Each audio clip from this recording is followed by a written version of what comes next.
Haleluya. Haleluya. Biblia yetu inasema alikuwepo mtu mmoja jina lake Ayubu. Alisimama kumtambulisha Mungu wa kweli. Alisimama kuitetea injili ya Kristo ili iweze kusonga mbele.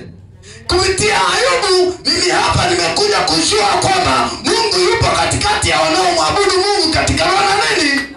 Na wewe sijui uko miongoni mwa nani anayetaka kutamka ya kwamba katikati ya Ayubu yupo Mungu wa kweli.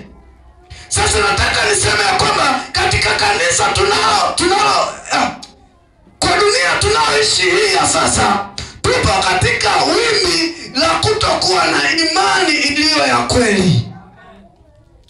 Injili inapopita, inapohubiriwa, watu wa Mungu wanaishika wakiwa madhabahuni.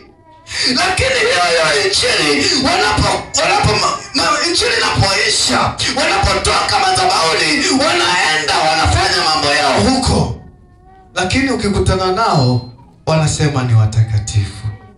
Jamani, hata shetani ni mtakatifu, tena na dhambi za utakatifu. Bwana Yesu asifiwe sana.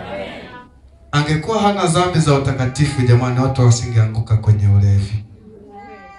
Angekuwa ana dhambi za kumpiga mtu beto afe, watu wasingeenda kwenye uzinzi.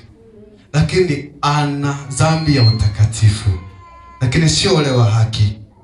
Kuna utakatifu wa haki na kuna utakatifu wa mauti.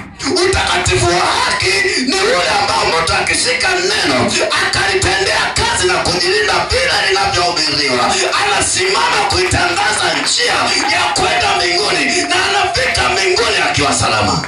Lakini utakatifu wa mauti ni kujivunia kwa matendo ya kujificha, na hapa ukijifanya mtakatifu wakati umeoza unanuka. Bwana Yesu asifiwe. Sasa tunataka tumuone mtakatifu wa haki na mtakatifu ambaye anatenda dhambi kwa kujificha. Bwana Yesu asifiwe sana. Huyu hapa bwana ana kanisa moja hivi. Sawa, kumbe ana kanisa moja hivi linaitwa Mizimu. Huyu afu nashangaa watumishi wa Mungu anapelekaga sana hela kwa huyu. Huyu akisema nataka gunia la mahindi leo, mtu ataenda kukupe hela.